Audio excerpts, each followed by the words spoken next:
Vamos a iniciar esta sesión de la cátedra que vamos a conversar sobre algunos temas de actualidad en el proceso de diálogo y negociación tanto con las FARC como el que va a comenzar con el Ejército de Liberación Nacional. Es una noticia muy alentadora el que por fin se vaya a iniciar este proceso de diálogo con el ELN, pero también venimos de una cuasi frustración porque la fecha del 23 de marzo que se ha establecido como fecha límite para suscribir un acuerdo con la FARC, pues no se cumplió ese compromiso. Entonces vamos a conversar sobre estas circunstancias con el profesor Jaime Zuluaga, profesor emérito de la Universidad Nacional, profesor de verdad, parte de miembro de la Asamblea Permanente de la Sociedad Civil por la Paz, y el médico y doctor en Derechos Humanos Víctor de Correa Lugo, y autor de muchísimos libros, van más de 11, sobre distintas guerras y otros procesos importantísimos. Entonces, que no se acaban las guerras. Vamos a conversar sobre la actualidad de los procesos de diálogo. Entonces, una primera pregunta que quisiéramos formularle a los amigos hoy es ¿cuáles, a su juicio, son los obstáculos para llegar a un acuerdo entre la FARC y el gobierno? ¿Dónde ven los nudos problemáticos que no se han podido disolver para llegar a la suscripción de este acuerdo? Empezamos con Jaime. Bueno, gracias Camilo, buenas tardes a todas y a todos, y agradecemos la presencia de ustedes en este diplomado. A ver, quisiera contestar en estilo telegráfico, dadas las condiciones del tiempo. El primer obstáculo es ponerle fechas a un proceso tan complejo, de resultados tan inciertos como son los procesos de resolución de conflictos armados por la vía de la negociación política. Creo que fue un error del gobierno presionar a las FARC para tener una fecha que genera expectativa siempre, y fue un error de las FARC aceptar esa fecha, tratándose de materias que, a medida que se acerca la definición de los puntos de cierre de un acuerdo, sobre cosas que son aparentemente técnicas, son extraordinariamente complejas. Entonces creo que lo primero que operó en contra fue el haberle puesto las fechas. Eso es un error en todo proceso de negociación de un conflicto armado. En segundo lugar, en la dinámica de la guerra, después del inicio de este proceso de negociación política entre el gobierno nacional y las FARC, ha habido avances muy significativos. Podemos decir que después de los procesos exitosos que condujeron a la salida de la guerra en los años 89 a 94, al M-19, EPL, PRT, Movimiento Armado Quintín Lame y finalmente la corriente de Renovación Socialista, después de esos procesos, este es el proceso en el cual más se ha avanzado y más cerca está de la suscripción del acuerdo final que haga posible el fin de la confrontación armada entre las FARC y el gobierno nacional. Y eso plantea una serie de problemas. Entonces, obstáculos que no son específicos del caso colombiano. El fin de la guerra va a cambiar el escenario de las luchas políticas en el país, de las luchas democráticas, de las luchas sociales en términos generales, pero también va a cambiar las relaciones entre legalidad e ilegalidad que están asociadas a la existencia de un conflicto armado interno. Al fin y al cabo los insurgentes son ilegales políticos, pero al fin y al cabo son ilegales. Y en este país no solamente los insurgentes son ilegales, también los paramilitares son ilegales, los narcotraficantes son ilegales, y una parte de la institucionalidad estatal opera como ilegal. Eso por lo menos lo dijo el exfiscal Mario Iguarán cuando el gobierno nacional tomó la determinación de cerrar el DAS. Dijo, tenemos que reconocer que esto funcionaba como una empresa criminal. Entonces ahí hay parte de la institucionalidad funcionando como ilegal, no sabemos cuántas otras partes siguen funcionando así. Lo digo porque eso plantea una serie de desafíos en la construcción de la paz. Entonces, en un proceso de estos, cuando la ilegalidad va a quedar cercada por la suscripción de un acuerdo que le pone fin a la guerra entre el movimiento insurgente y el gobierno nacional, se organizan ajustes de cuentas, ajustes de cierre. Por eso es muy frecuente en las negociaciones de paz que las últimas etapas estén acompañadas de escalamiento de violencia. Es lo que estamos viviendo este año con los asesinatos selectivos que continúan en algunas zonas del país, con el asesinato de líderes sociales de diferentes tendencias que plantean serios interrogantes sobre las capacidades del Estado colombiano para garantizar condiciones de seguridad al movimiento social en contextos de conflicto armado y en contextos sin conflicto armado. Tercer elemento que quiero destacar como obstáculos son los temas de la agenda.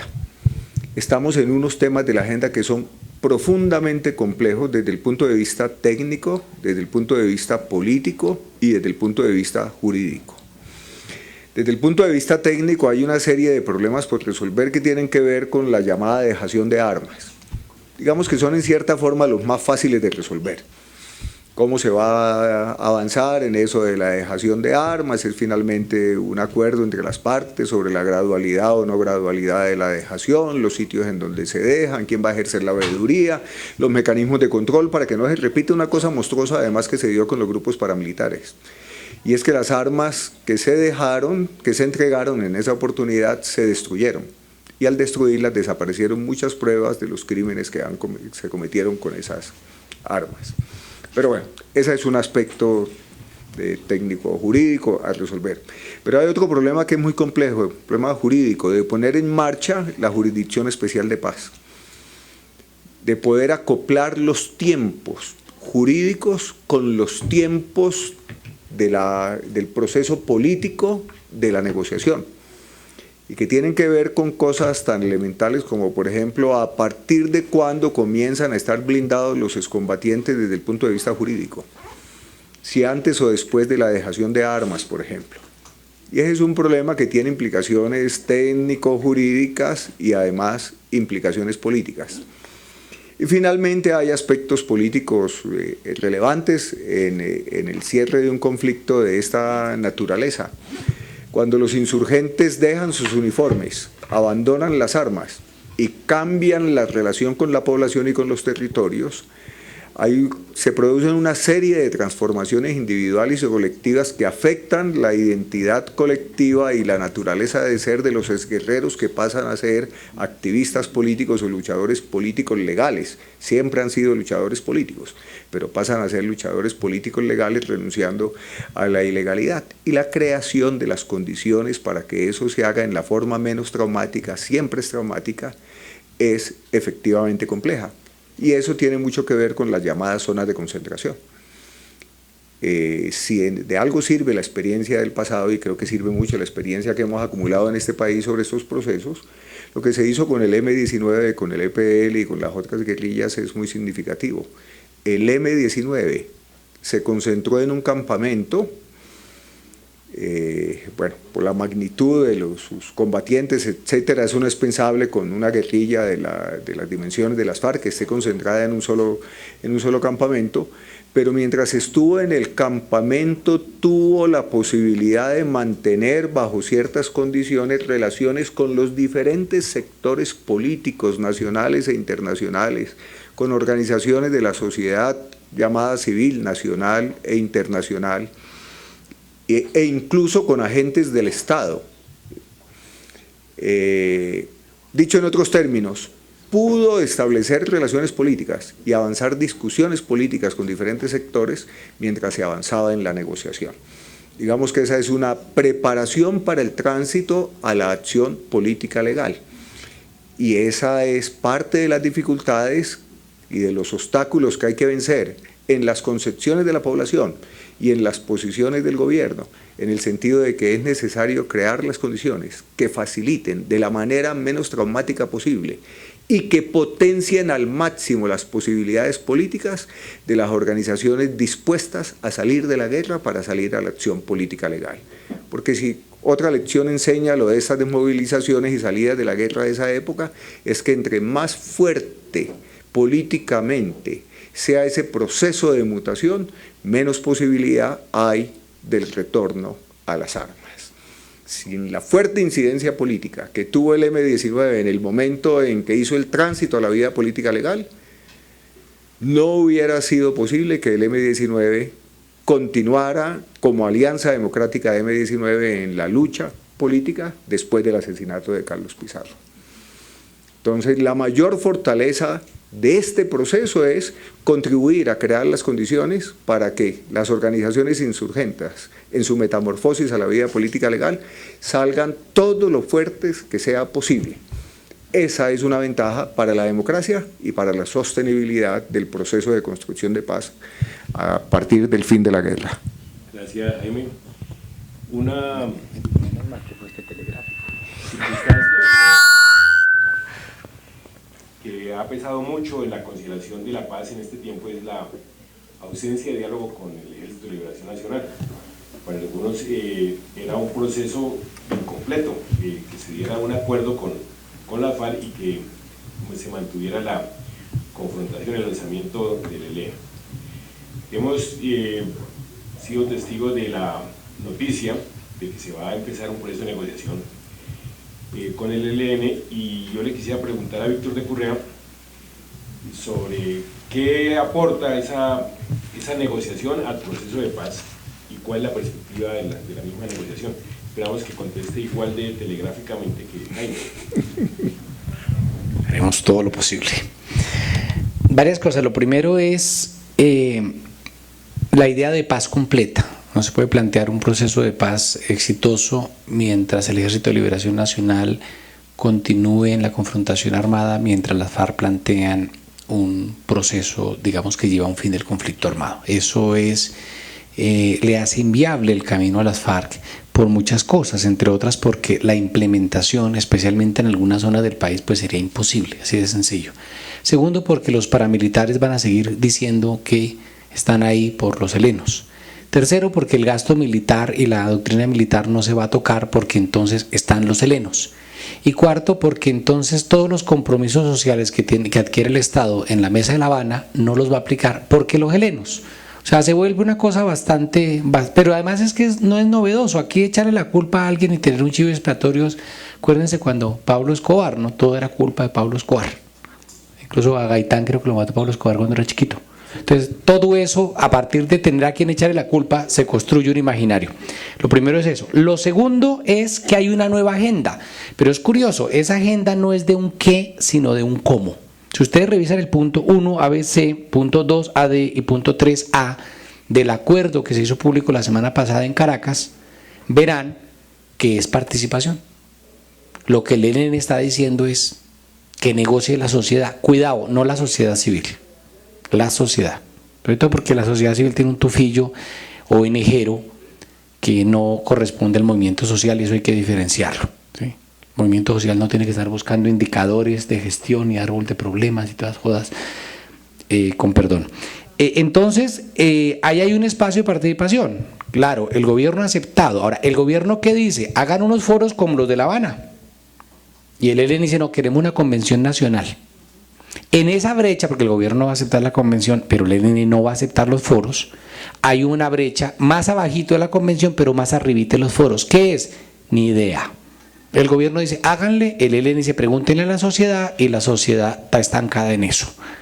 Entonces, ahí hay un reto grande que tenemos. Pero lo importante es, uno, aporta un ambiente de paz completa. Dos, facilita la implementación del proceso de las FARC. Tres, plantea una nueva agenda que no haga énfasis en un qué, sino en un cómo, en una metodología de participación. Y cuarto, que genera un espacio de complementariedades. No solamente por las declaraciones que ha dado Timochenko, sino también el comandante Nicolás Rodríguez, es que las mesas se habla de 2 mesas y un proceso, y hay una cosa muy importante, en el texto que se hizo público la semana pasada, se insiste en la necesidad de coordinar los procesos. Yo he tratado de seguir al ELN y las declaraciones de hace un año y medio ahora cambian sustancialmente porque aceptan que el proceso de las FARC sí crea una nueva coyuntura política y plantean, digamos, como una unidad. Implica unos retos grandes, yo creo que hay varios retos. El primer reto es el reto de cómo participar.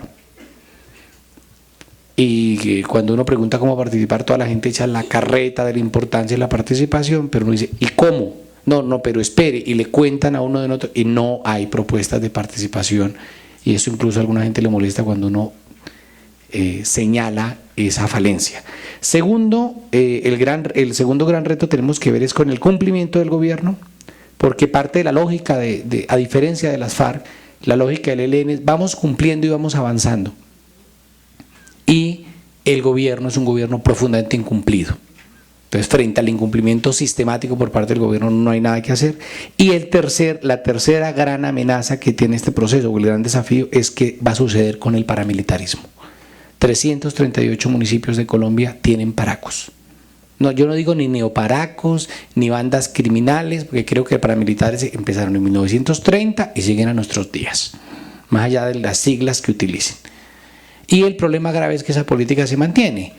Entonces, si siguen matando compañeros y compañeras, como ha sucedido en los últimos meses, 119 muertos, pues hombre, eso sí que es un peligro para el proceso de paz. Bueno, entonces estamos en un escenario que hay dos procesos y dice Víctor que pueden llegar a confluir. Jaime, ¿en qué escenarios, en qué espacios puede darse esa confluencia? ¿La constituyente puede ser un espacio de encuentro de los dos procesos? A ver, hay dos ajustes que hay que resolver para poder confluir.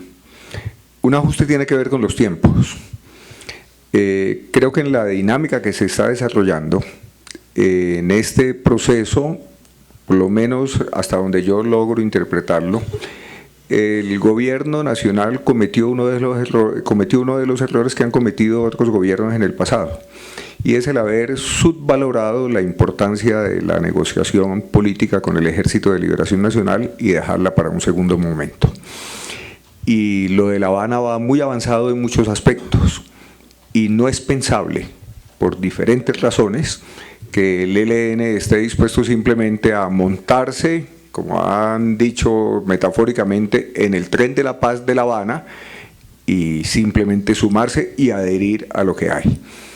Entonces hay que contar con las temporalidades propias que demanda el avance de las negociaciones con el Ejército de Liberación Nacional, que tienen complejidades diferentes a las de las FARC, justamente por lo que señalaba Víctor, en la cuestión de la participación. Allí además los 3 puntos iniciales de la agenda son 1, 2 y 3 para poderlos desarrollar, porque son puntos secuenciales. Hay que abrir espacios de participación, recoger las propuestas y concretar las reformas para la paz. Entonces, es un problema de secuencialidades. Ahí no se puede, como con la agenda de La Habana, el tercer punto, fin del conflicto, dejémoslo para el final para no enredarnos ahí. Entonces, para poder avanzar hay que resolver esos 3 primeros puntos. Después la convergencia será muy fácil, pero hay que contar con esos tiempos. Y nada parece indicar que las FARC estén dispuestos y el gobierno esté dispuesto a alargar el proceso de las FARC para ajustarlo a lo del Ejército de Liberación Nacional. Entonces ahí tenemos planteada una cosa de manejo político de las coincidencias. Juega a favor de esto un hecho histórico que yo quiero reivindicar. El ELN es la última de las organizaciones insurgentes mayores, grandes, que decidió jugarle a la opción de la negociación política, porque las FARC desde el 84, durante el gobierno de Belisario Betancur, el EPL y después el M-19, le jugaron a la negociación política. El ELN, digamos que fue la última de esas organizaciones guerrilleras grandes, pero mientras sostuvo la posición de no participar en la negociación política, planteó una posición y la ha sostenido coherentemente hasta hoy. No negociamos, no es nuestro interés, pero no nos oponemos ni saboteamos las negociaciones de los demás. Entonces, este es un capital político, digámoslo así, con el que hay que contar, que las diferencias de temporalidad no deben llevar a pensar que el ELN en el desarrollo de sus propios tiempos, vaya eventualmente, eso espero, confío en que sea así, vaya eventualmente a desarrollar acciones orientadas a entorpecer y a sabotear el proceso de La Habana. Creo que en principio uno diría, mirando la historia, eso hay que dejarlo de lado, porque además hay otros acuerdos entre ellos, supongo, etcétera, de modo que ese es un punto descartable, pero esa es una dificultad para la convergencia. Ahora, hay cosas que son obvias. El presidente lo dijo y yo creo que del lado de la insurgencia también se entienden. No es pensable marcos jurídicos diferenciales. No es pensable política frente a las víctimas diferenciales. Entonces, lo que en ese sentido se avance es territorio ganado, ¿cierto? Pues probablemente con algunas especificidades. Pongo de presente algunas especificidades. Cuando el mandato ciudadano por la paz, la vida y la libertad, el ELN aceptó y apoyó la papeleta del mandato ciudadano y envió un mensaje a los organizadores de la campaña del mandato diciendo: nosotros nos acogemos a la papeleta, la apoyamos y nos comprometemos a respetar el derecho internacional humanitario. Entonces, por ejemplo, en materia de víctimas hay allí también bases muy importantes que permiten pensar que más que obstáculos para tratar el problema de las víctimas, lo que puede haber es aportes significativos para que, si es posible avanzar todavía más de lo que ya se ha ganado, ojalá se pudiera avanzar más. Gracias. Y finalmente, excúsame Camilo, excúsame porque hay un punto que sí queda sobre el tapete, que es común, que es compartido y que hay que señalarlo, aquí hay problemas de técnica jurídica y problemas políticos por resolver, pero hay un problema de fondo por resolver y es el fenómeno paramilitar. Y el fenómeno paramilitar, además de lo que señala Víctor, 338 municipios o más. Lo del llamado clan Usuga no es nada despreciable. Pero el problema del paramilitarismo tiene una dificultad enorme, fuera de la presencia de estas organizaciones con todas sus características en diferentes zonas del territorio del país, es que a lo largo de estas últimas décadas las fronteras entre legalidad e ilegalidad, entre organizaciones al margen de la institucionalidad y sector de la institucionalidad, se han desdibujado o han desaparecido en muchas partes del territorio nacional y en algunas instituciones. Y los que tienen la misión constitucional y legal de controlar estas organizaciones criminales han sido, son y probablemente siguen siendo, no sé en qué magnitud, en algunos casos, sus socios, sus aliados, sus cómplices y sus encubridores. Y yo sé que esto no se puede llevar ni a la mesa del ELN ni a la mesa de La Habana, no tendría sentido, pero es una tarea pendiente para las fuerzas democráticas de la sociedad, el promover las movilizaciones y la fortaleza política necesaria para lograr avanzar en las reformas del Estado, necesarias para romper esos vínculos entre la ilegalidad y la legalidad, que es muy fuerte en nuestro país. Para la muestra yo diría no un botón, sino las titulares de las primeras páginas de los diarios nacionales en los últimos 2 meses. Basta que miren los nombres para que vean que esto no es una campaña de prensa negra en contra de la institucionalidad, sino una situación dramática de una institucionalidad que es muy difícil tocarla en un proceso de negociación política con sus enemigos históricos, pero que plantea un desafío sobre construcción de democracia con un Estado efectivamente garante de derechos de todos los asociados. Gracias, Jaime. Hay una desafortunada circunstancia, y es que el profesor Víctor de Currea y muchos otros que están en esta reunión tienen programada otra. Entonces, vamos a apurar las respuestas. De pronto podemos conversar un poquitico más con Jaime.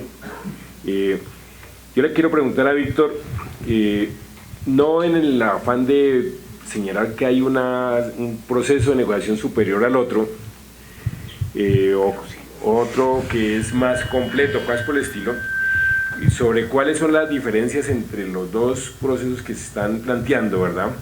Entre el gobierno y las FARC y el gobierno y el ELN, sobre todo en términos de transformaciones para la paz.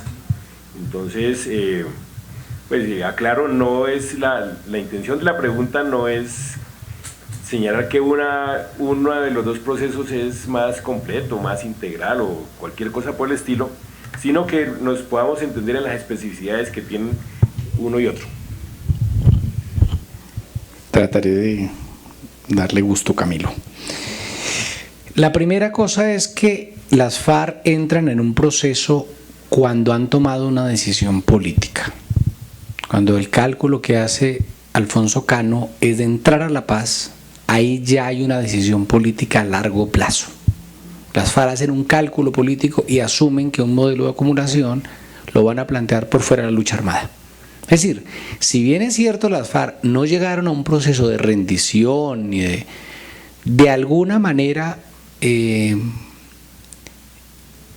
una decisión predeterminada y eso hace que la apuesta política vaya de alguna manera atada a una intención que el gobierno leyó en su momento. Es decir, las FARC quieren negociar para dar una salida. Eso no significa que las FARC se fueran a vender por cualquier cosa, pero sí hay una decisión política predeterminada que juega en el escenario político. En el caso del ELN eso no sucede. El ELN decide, en el quinto congreso, no fue una decisión de 3 comandantes sueltos, en el quinto congreso se decide apostar por explorar el camino de la paz e incluso dejar de usar las armas. Eso es un paso inmenso para el ELN. Sin embargo, ahí hay una decisión de explorar. Claro, el gobierno nos hace una trampa y nos cae en un falso dilema, que es decir, y algunos académicos repiten eso sin ninguna base científica, pues ninguna experiencia que diga eso, que es que cuando una guerrilla no ha resuelto negociar, no puede haber negociación. Y si ya ha resuelto, ¿cuándo me entregan las armas? Y reducen todo el debate de la negociación a cuándo me entregan las armas. ¿Sí? Que es más o menos la experiencia del M19, del EPL, del PRT, que ellos tomaron una decisión política. No voy a entrar aquí a valorar si buena o mala, pero ahí no hubo un debate de fondo sobre el modelo. En el caso del ELN lo que está diciendo es convénzanme, abra el espacio político para convencerme. El ELN dice, nosotros no queremos crear confianza, queremos crear certezas, la frase que Antonio García más ha utilizado, y eso hay que tenerlo en cuenta. Entonces digamos que es un gran debate, hay una gran diferencia. ¿Cuál es mejor que el otro? Pues yo recojo lo que dice Camilo, son dos modelos diferentes. La lectura que hace Alfonso Cano es de ese momento y una apuesta, y el ELN está haciendo esa apuesta. Pero yo no creo sinceramente en esa fatalidad de que si el ELN no está convencido, no, pues eso se construye como se ha construido en muchísimos procesos de paz en el mundo. Entonces, creer que nuestro proceso de paz es único, irrepetible, eso es el culto al ombligo que a veces nos hace tanto daño. La segunda cosa es, ya lo mencionaba, el qué y el cómo. Las FARC plantean un qué.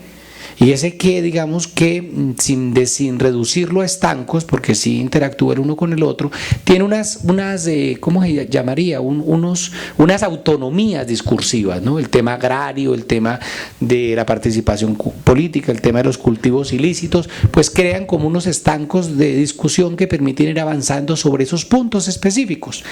El ELN lo que está planteando es un cómo, que es el cómo de la participación.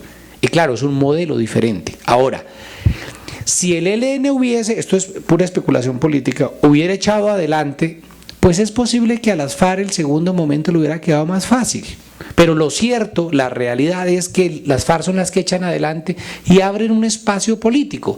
Es totalmente injusto decir que las FARC no tienen un nivel adecuado o que las FARC son menos que el ELN. Lo que pasa es que el ELN también llega cuando hay un proceso avanzado de las FARC y eso hay que reconocerlo, ¿cierto? O sea, ahí hay insisto en la palabra de complementariedad. Y ahora, en términos del resultado, creo que el gran aporte que puede hacer las FARC al país tiene que ver con la discusión agraria, con el debate de las políticas agrarias. Y ese es el gran aporte que las FARC le pueden hacer al país, entre otros temas que no son pocos tampoco, como el de las víctimas, en el que le ha dado un aporte fundamental y cuyo modelo es muy superior al de Ruanda y el de Sudáfrica. En el caso del ELN, yo creo que la gran herencia que le puede dejar el ELN al país es un espacio de participación y una agenda de transformaciones. Entonces, claro que hay varios temas que se repiten, ya lo decía Jaime, el tema de víctimas, el tema de justicia transicional, e incluso el tema de participación política del ELN arranca con el acumulado de los foros de La Habana, es decir, tampoco es que nos vamos a inventar la gran ciencia, ¿sí? Al final el país es uno mismo. Entonces yo creo que sí hay unas diferencias de estilo además, ¿cierto? Las FARC tienen un estilo diferente. Ellos plantean, es un debate interno que tienen, si van a crear su propio partido político. El ELN dice, nosotros queremos aterrizar es en una plataforma mucho más amplia, son de estilos diferentes de hacer política, no quiere decir que uno sea mejor que el otro, ¿cierto? Claro, el gobierno es muy consciente que las FARC ya tomó una decisión, y por eso también trata de jugar al 23 de marzo, trata de meterle presión de otra manera. Y con el ELN, como sabe que tocan convencerlo, utiliza a veces la táctica, y con esto termino, la táctica de las amenazas. Amenazar al ELN es absolutamente torpe. Yo le decía a un comandante en marzo, hace un año, sobre la decisión de FARC, del gobierno de tregua unilateral con las FARC, bilateral y bombardeo al ELN. Él me contestaba, llevan 50 años bombardeándonos. Y cualquiera que haya revisado los documentos del ELN saben que la amenaza no es una cosa que mueva a los helenos. Entonces, me parece que hay unas lógicas diferentes. Por supuesto, creo que el gran error, y ahora sí termino, es creer que el ELN son unas FARC pero chiquitas. Y entonces esa lógica que ha manejado Sergio Jaramillo y otros del gobierno ha sido de, le damos cualquier cosa a los del ELN porque son más poquitos, le damos la mitad de lo que le demos a las FARC y ya quedaron contentos. O señores del ELN, súbanse al tren de las FARC y ya se acabó el problema. Y yo creo que eso sí es no tener ni tacto político ni realidad política de entender lo que significa el ELN como propuesta política y militar. Y eso llevó en enero que tuvimos una crisis muy grande de la mesa, muy grave de la mesa, y que prácticamente rompió las negociaciones y después tuvo que rearmarse. Y es la convicción, mire, mejor dicho, para resumir, hoy en día yo me atrevo a decir, y con total convicción, que está más dividido el gobierno frente al ELN que el ELN frente al gobierno. Y con eso me retiro. Gracias, Camilo. ¿Me permites, Camilo? Sí, claro. Aquí complementar, porque también complementemos el diálogo, no solamente los procesos. No, yo quisiera agregar y precisar en relación con lo que plantea Víctor, que comparto, que vale la pena tener en cuenta esto. El movimiento guerrillero en Colombia nace dividido, nace heterogéneo. Aquí no es una guerrilla que se fragmentó, sino que las guerrillas nacen diferenciadas como proyectos políticos, militares, concepciones de la guerra y de relación con la población y con el territorio diferenciadas. Entonces una cosa son las FARC, otra cosa es el ELN, otra cosa es el EPL en los años 60 como proyectos políticos. En segundo lugar, estas diferencias cuentan y han contado en las posibilidades de procesos de negociación política. Entonces uno a veces compara esto con Centroamérica y dice, es que en El Salvador se negoció con una sola insurgencia, pero es que en El Salvador las guerrillas que eran heterogéneas, las insurgencias que eran heterogéneas, se agruparon durante muchos años en el Farabundo Martí y en Guatemala en la Unión Revolucionaria Nacional Guatemalteca. Eso hizo posible una negociación integral para una paz completa con el movimiento insurgente. En Colombia eso no se ha logrado. La coordinadora guerrillera Simón Bolívar no logró mantener la coordinación de los movimientos guerrilleros en un nivel comparable al Farabundo o a la Unión Revolucionaria Nacional Guatemalteca. Eso hace que necesariamente las negociaciones sean diferentes. Y yo quisiera señalar que hay que abonarle al gobierno del presidente Santos, más allá de las críticas que acaba de formular Víctor, que hay que abonarle al presidente Santos que finalmente entendió que si quería negociar con la otra insurgencia, tenía que reconocer sus diferencias, sus especificidades. Y la agenda refleja esas especificidades. Y vamos a entrar en un modelo de negociación que comparte algunos elementos con el modelo de La Habana, pero que tiene diferencias fundamentales, y termino con lo siguiente en ese punto. Cuando por primera vez el ELN abre la puerta a la opción de la negociación política es en su segundo congreso en 1989, congreso que se llamó Poder Popular y Nuevo Gobierno. Y allí plantean dos cosas que son muy interesantes. La idea de construir poder popular desde la base, de las organizaciones, desde lo local. Y sostienen allí, leo, busca, apoya y respeta el protagonismo de las masas. Y eso es lo que, cuando se materializa la agenda para la negociación política, durante los esfuerzos fallidos con el gobierno de Uribe, en La Habana antes, y ahora en los esfuerzos que espero sean exitosos con el gobierno de Juan Manuel Santos, se refleja en la agenda, una agenda de participación. Es decir, el protagonismo deben tenerlo las masas. Ahora, ¿cómo se resuelve eso en la práctica? Es una cosa complejísima, entre otras cosas porque en la práctica los movimientos insurgentes, así digan, el protagonismo es de las masas, cuando están con armas en el territorio, quieranlo o no, su protagonismo se impone por la vía que sea, de la persuasión y de la intimidación, o de la intimidación que se superpone a la persuasión. Gracias, Jaime. Gracias, Víctor. Una última pregunta, y es la siguiente. Evidentemente, como ya se dijo, la circunstancia, la existencia, la persistencia, incluso la ampliación del paramilitarismo en esta época es el principal obstáculo para que los acuerdos fluyan, para que se pueda avanzar a la realización de los acuerdos. Yo le quiero preguntar a Jaime, ¿qué podemos hacer desde la sociedad civil para ayudar a neutralizar ese riesgo, esa amenaza seria a llegar a una Colombia en paz? Bueno, yo creo que hay un aprendizaje a concretar, aprendizaje que no comienza aquí, sino es un aprendizaje que se viene desarrollando desde mucho tiempo atrás. Y me parece que los sectores sociales, los movimientos sociales, no solamente los movimientos sociales populares, sino también los otros, deben ganarle el terreno a la insurgencia y al Estado. Porque indudablemente aquí también es una disputa por territorialidades, por espacios políticos y por el desarrollo de las luchas. En el sentido más positivo, las organizaciones de la sociedad tienen que continuar en lo que han venido haciendo durante muchos años con muchas dificultades, fragmentadas, cierto, en condiciones muy adversas, y es construir democracia desde abajo. Democracia con criterio pluralista, cierto, reconstruyendo tejido social, pasando de la resistencia a formas de construcción. Me parece que en ese espacio Colombia ha ganado en medio de la guerra muchísimo. Cuando esta guerra ojalá se acabe lo más pronto posible como resultado de los acuerdos que le pongan fin a la confrontación armada, las condiciones para el desarrollo de esas acciones van a variar. Me parece que el paramilitarismo, uno de los factores para neutralizarlo es el fortalecimiento de las organizaciones de la sociedad. Segundo, si le ganamos espacio a la insurgencia y la insurgencia desaparece como tal, como resultado de los acuerdos, el Estado queda con su institucionalidad y con todos los problemas que tiene su institucionalidad.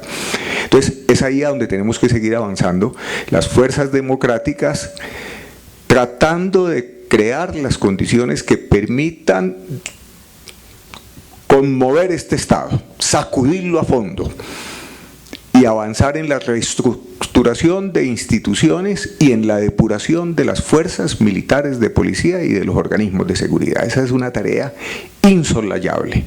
Sin eso es muy difícil avanzar exitosamente en las tareas que tienen que ver con el Estado, en el control del fenómeno paramilitar, porque esa debe ser también una tarea del Estado. Entonces, creo que ese es otro de los grandes desafíos que tenemos que encarar. Y finalmente, creo que en ese proceso, todos los sectores de la sociedad, y esta es una pedagogía de construcción de paz y de democracia que hay que hacer, tenemos que avanzar en discutir y debatir esto y ser capaces de mirarnos en el espejo. No nos sigamos creyendo el cuento de que somos la democracia modelo en América Latina. No nos sigamos creyendo el cuento de que porque se hacen elecciones, así sean pues para elegir el 33% de un Congreso bajo la coacción paramilitar, estamos ejerciendo la democracia. Esta democracia plantea enormes desafíos para la reconstrucción y eso nos obliga a mirarnos ante el espejo. Y es un trabajo que tenemos que hacer no entre los que estamos aquí, que generalmente estamos convencidos de eso, sino ser capaz de dirigirnos a los otros, de ampliar algo que una vez mi excolega ya muerto, Chucho Bejarano, decía alguna vez a propósito de las experiencias de negociación en Centroamérica: tenemos que ampliar el centro, nosotros tenemos que ganar en los otros sectores de la sociedad, en los fuertes opositores a la idea de una paz negociada políticamente y de una paz basada en el fortalecimiento de la democracia, con los sectores empresariales, con los sectores que tradicionalmente han ejercido el poder.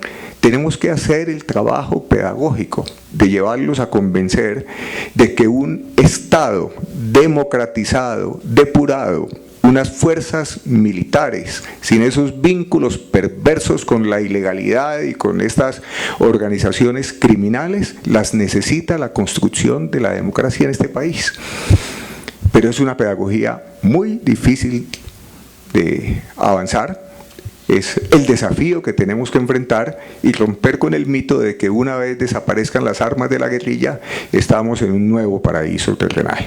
Estamos en un nuevo contexto de luchas muy complejos, en donde vamos a tener la ventaja de que por lo menos algunas armas no van a estar de por medio, pero vamos a tener la dificultad para identificar cuáles son los puntos que hay que tocar. No se olviden, y con esto termino, Camilo, la expresión de un exfuncionario del ministerio cuando se refería a lo de la Dirección Nacional de Estupefacientes, y decía: por donde meto el dedo, brota pus. Lamentablemente para la democracia colombiana, por donde se mete el dedo al tocar este Estado, hay muchos puntos por donde brota pus, y eso no es para alegrarnos, incluso si no nos gusta este Estado. Eso no es para alegrarnos, eso es una tragedia nacional. Y esa es una tragedia que tenemos que resolver nosotros democráticamente. Creo que lo mejor para controlar el paramilitarismo es asumir la tarea multisectorial, policlasista, ¿cierto?, pluralista desde el punto de vista ideológico y político, de plantearnos seriamente la construcción de un Estado democrático en Colombia y de unas fuerzas militares y de policía con legitimidad. Y su legitimidad pasa porque logremos erradicar los vínculos con la ilegalidad que históricamente se han construido durante décadas. Permítanme que invoque una cita del exmagistrado de la Corte Constitucional, hoy rector de la Universidad Externado de Colombia, que dijo en diciembre sorpresivamente en una entrevista a un medio de comunicación, al Tiempo, dijo: ahora que no vengan, ahora que se va a hablar de esto, pues cuando lo invitaron a formar parte de la comisión jurídica por parte del gobierno para negociar lo de la Jurisdicción Especial de Paz con las FARC, dice: ahora que no vengan con el cuento de que esto es una discusión entre buenos y malos. Aquí todos hemos sido malos. Y estos malos tenemos que reconocernos en el espejo si queremos cambiar la situación y por lo menos construir una sociedad en la que sea posible la vida digna, o eso que nuestros pueblos nos han enseñado, los pueblos ancestrales, crear condiciones para un buen vivir. Bueno, sería incompleta esta conversación si ustedes no le plantean sus inquietudes al profesor Jaime Zuluaga. Entonces vamos a darnos 3 intervenciones, 3 preguntas, 3 inquietudes para que Jaime nos las pueda contestar de conjunto, si puede, pues. Bueno. Sí, tiene la palabra. En todos los espacios uno escucha hablar y en los medios recurrentemente de la paz completa. Y yo personalmente tengo un problema serio con esto de la paz completa, y lo acaban de mencionar cuando hablamos de la presencia permanente de grupos de paramilitares, de autodefensa, de clan uso, pero como quieran llamarlo. Entonces no entiendo cómo uno puede hablar de paz completa teniendo este tipo de fenómenos, y a eso le sumo que también uno escucha en los espacios de participación que siempre se le dice al gobierno y se le pide a La Habana desmontar el paramilitarismo. Ya si eso suena, sí, pero como propuesta yo puedo proponer desmontar el paramilitarismo, pero siempre me queda la pregunta del cómo. ¿Cómo se desmontan las estructuras paramilitares? Entonces, como tratar de poner en diálogo esto de la paz completa y del desmonte del paramilitarismo. Bueno, a ver, compañero. Recientemente tenemos la discusión compleja de cómo va a ser la manera en que vamos a hacer partícipes a las personas del ejercicio de refrendar la negociación. De si vamos a hacer plebiscito, de si estaba diciendo Armando Novoa que acogerse al mandato por la paz, y otra gente dice que no, el hecho ya de que Santos haya salido electo es una manera de refrendarlo. Esa es la discusión que tenemos con las FARC.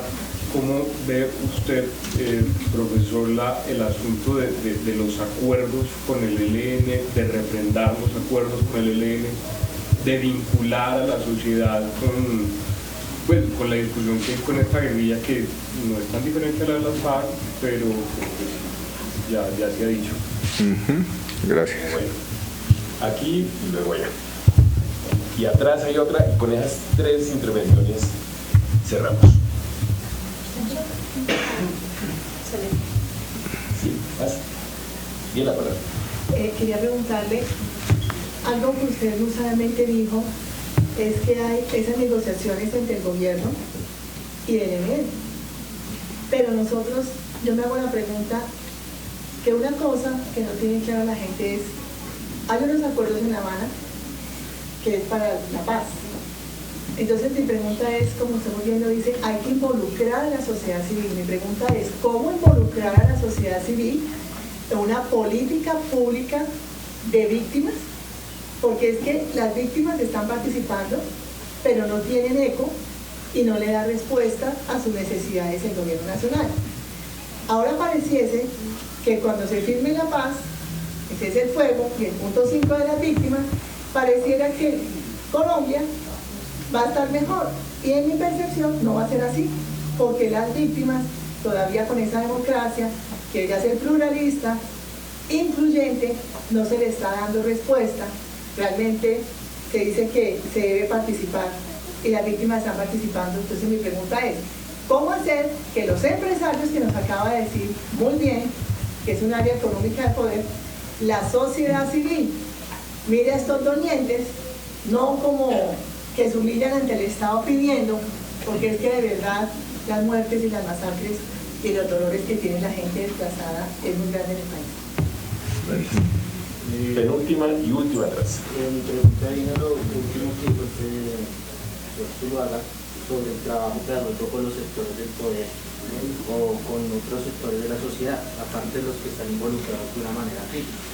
Y un punto que me llama la atención es el tema de la Cátedra de la Paz, que es un espacio que se instituyó desde el gobierno para que los colegios empezaran a socializar los asuntos de la paz, no solo en el contexto de los acuerdos, sino cómo construir la paz desde nuestra cotidianidad. Entonces mi pregunta sería, ¿cómo se puede, en el marco de lo que se ha visto hoy, desde una postura crítica, cómo se puede aprovechar ese espacio, una cátedra para la paz, para que no se vuelva solo una simple clase que solo sea como una vocería de la versión oficial del gobierno, que sea algo como un espacio realmente crítico, donde se pueda ver realmente toda la dimensión del conflicto armado, toda la dimensión de lo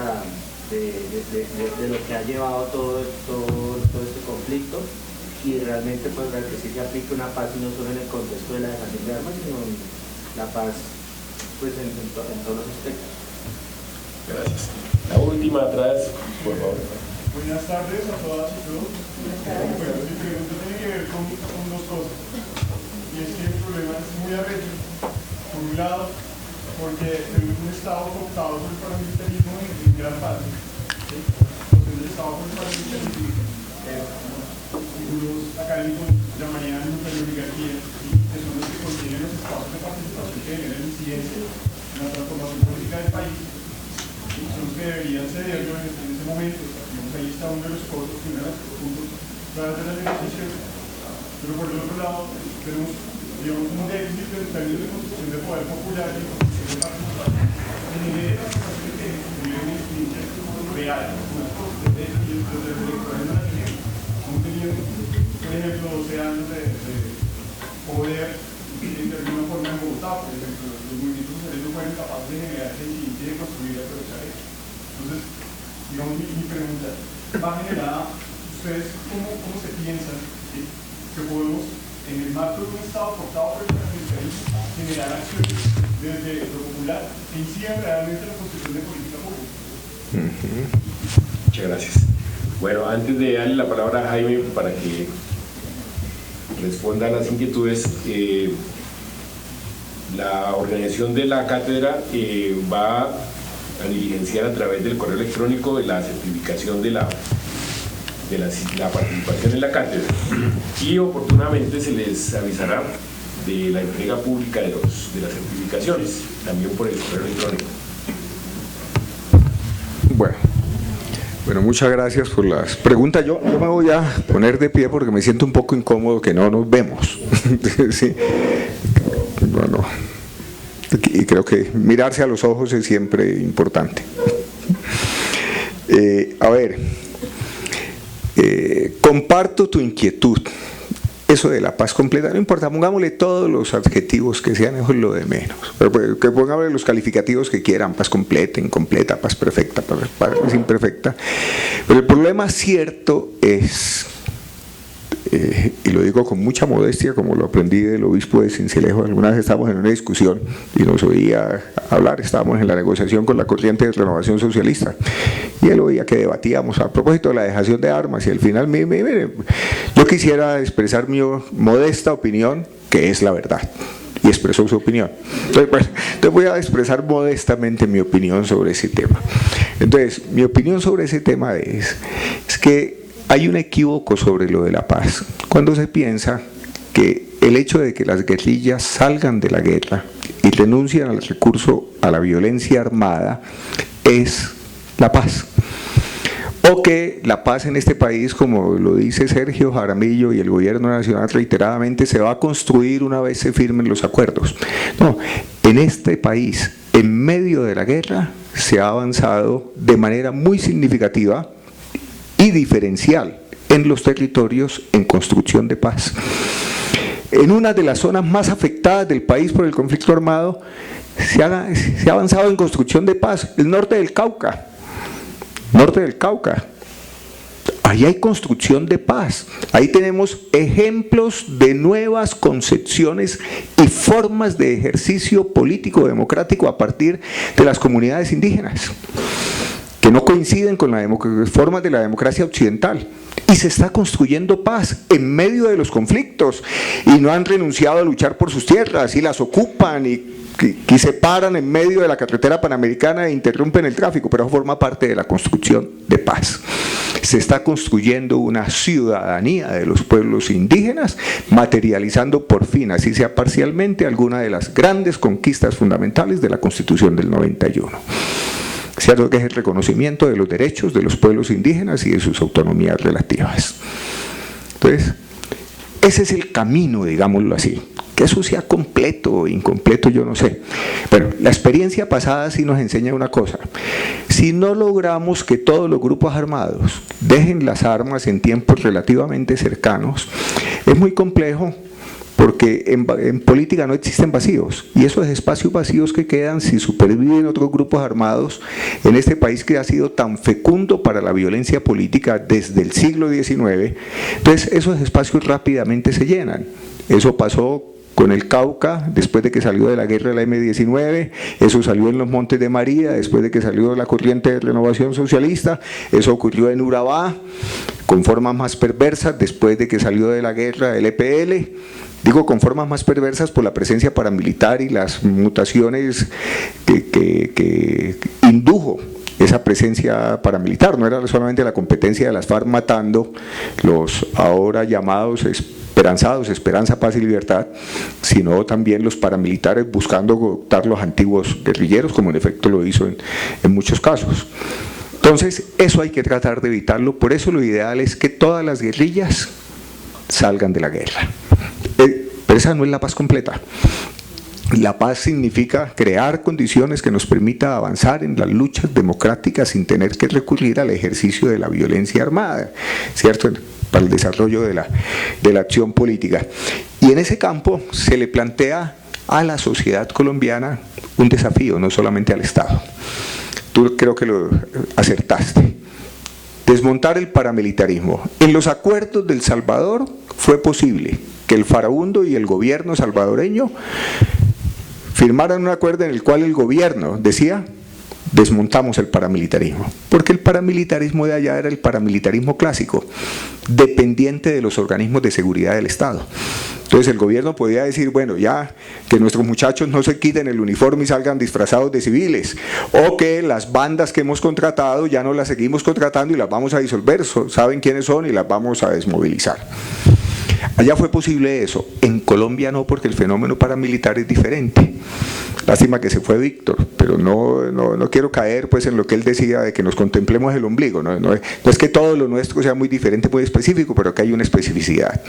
Y es que el paramilitarismo en Colombia tiene articulaciones con el Estado. Algunos dependen de organismos de seguridad del Estado, pero otros, creo que la mayoría, no dependen de los organismos del Estado. Es más, me diría, hay por lo menos fracciones del Estado que parecen depender más de ellos.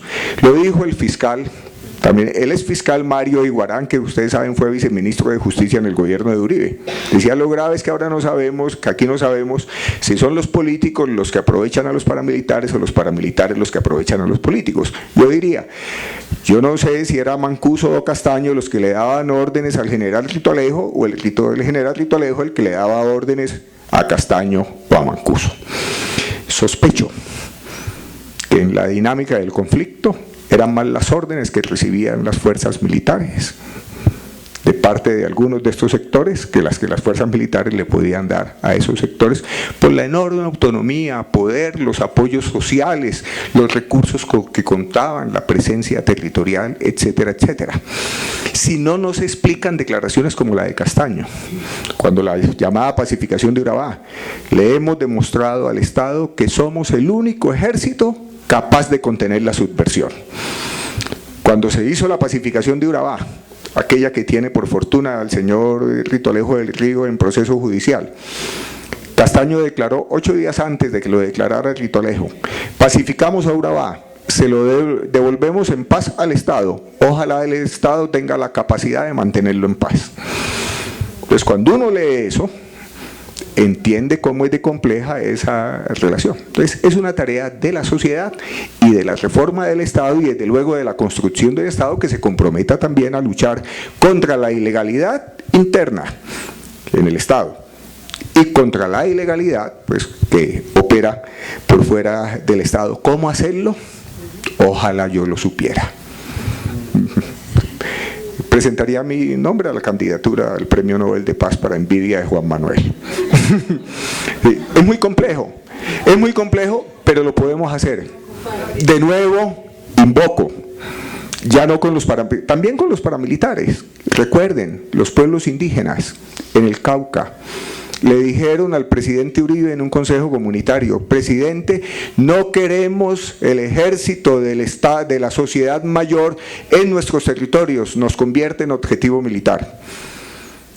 Y ese mismo pueblo indígena le dijo a los paras: no queremos que ustedes transiten por nuestro territorio, y le dijo a las FARC: no queremos que transiten a nuestro territorio. Unos y otros, paras, FARC y ejército, se ensañó contra los pueblos indígenas. Pero los pueblos indígenas están allí y no han sido derrotados y están ganando la batalla de lograr sacar a esta gente de sus territorios. Yo nunca olvido el secuestro por las FARC de 5 asesores del alcalde de, no me acuerdo qué pueblo del norte del Cauca, que la comunidad la enfrentó con canciones de Mercedes Sosa y marchó hasta el campamento de las FARC y no se retiró del cerco ciudadano que le hizo al campamento de las FARC hasta que les devolvieron a los 5 asesores, sin disparar un solo tiro. Eso es poder ciudadano, es construcción de ciudadanía, construcción de democracia, es construcción de paz. Es complejo y es posible.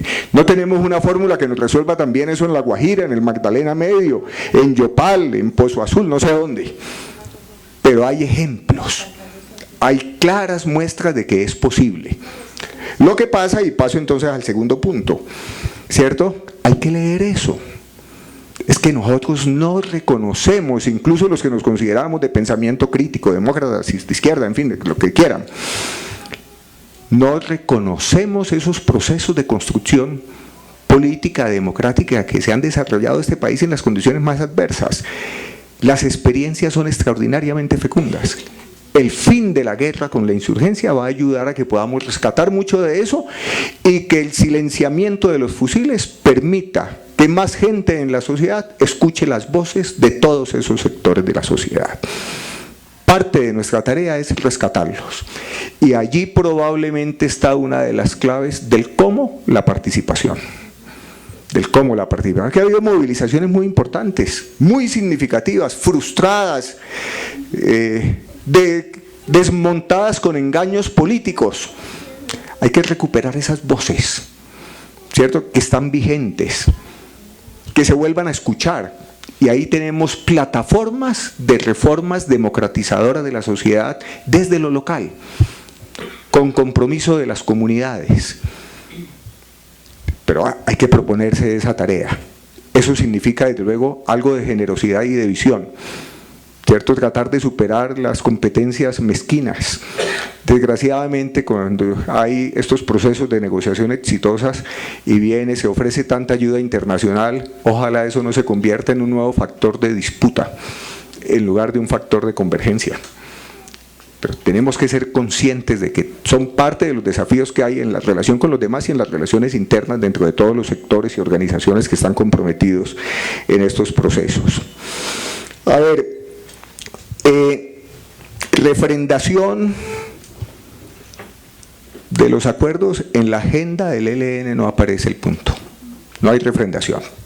No creo que se les haya olvidado, yo creo que no les interesa, porque la refrendación de ellos está en el mecanismo mismo de participación que están proponiendo.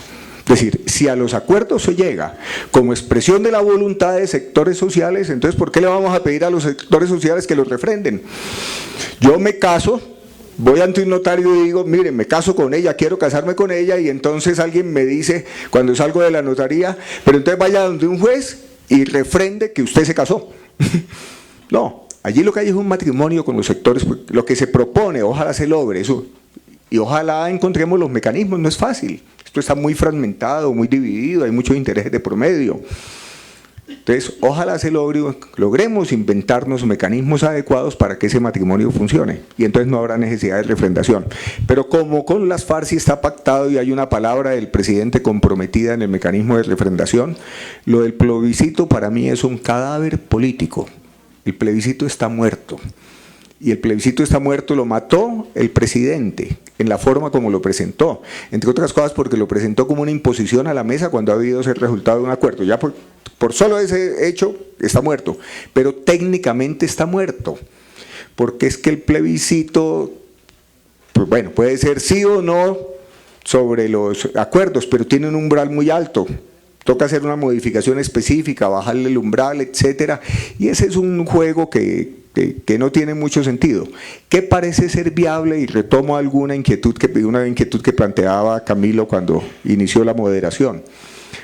Hombre, inventémonos algún mecanismo de consulta popular. Lo que necesitamos es un mecanismo legitimador, que una gran cantidad de los colombianos, de los que votan, en su mayoría digan sí estamos de acuerdo con que se resuelva el problema de la guerra por la vía de la negociación política, sin ponernos a opinar que nos gusta este acuerdo, que este sí, que este no, que el otro es incompleto, que a este le falta, que le sobra tal cosa. No, sí estamos de acuerdo con que resolvamos esto por la vía de la negociación política y lo respaldamos. Y que nos comprometamos en un proceso que es indispensable, no sé en cuánto tiempo, de reforma constitucional de nuevo.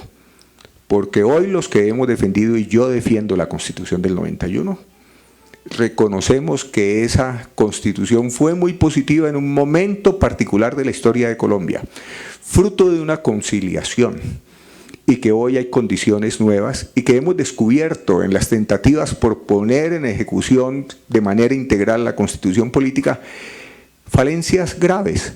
Hay conquistas importantísimas, pero hay falencias graves. Ninguna obra humana está completa, acabada, perfecta. La construcción de la democracia será siempre incompleta. La construcción de la democracia no cesa. Y en algún momento, ojalá relativamente cercano, debemos desembocar en una constituyente. Pero a una constituyente no se pueden llevar los acuerdos que pacte un gobierno con la insurgencia, porque la constituyente puede decidir, desecho todo eso y barajo las cartas de nuevo y sigamos adelante. Entonces yo sí pienso que el mecanismo puede ser alguna forma de consulta popular. El mejor ejemplo es el mandato ciudadano por la paz, o el mandato de los niños, si no quieren el de los adultos, 3 millones de niños y niñas votando por la paz. Ese mandato, esa consulta popular, que millones de colombianos digamos, sí queremos ponerle fin a esta guerra. Y que nos comprometamos en impulsar un proceso que desemboque en algún momento en una revisión profunda, en la que ojalá las fuerzas democráticas sean mayoritarias, para que la nueva Constitución, lejos de representar un proceso de regresión en la institucionalidad política de este país, signifique un proceso de fortalecimiento y de desarrollo en la vía de una democracia integral.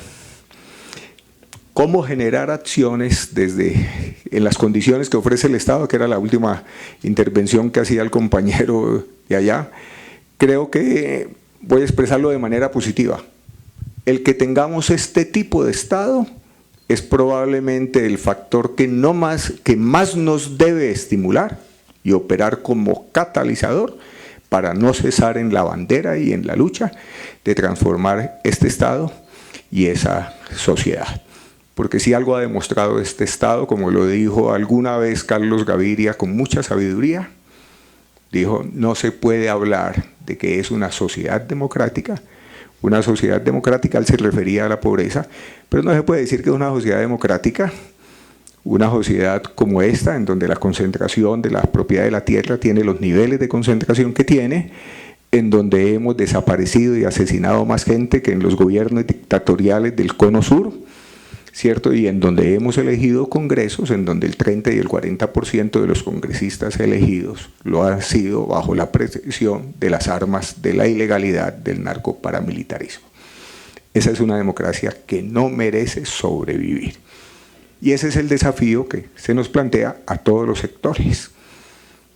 Permítanme que lo diga de la manera más inocente. Ojalá, recuperando un concepto del de vida digna, definitivamente aquí, por ahora, el debate está en la lucha en que pongámosle fin a esta guerra y démonos una pelea a fondo por crear condiciones para el ejercicio decente de la política y que logremos arrebatarle a los criminales el manejo de las organizaciones estatales y sociales. Gracias.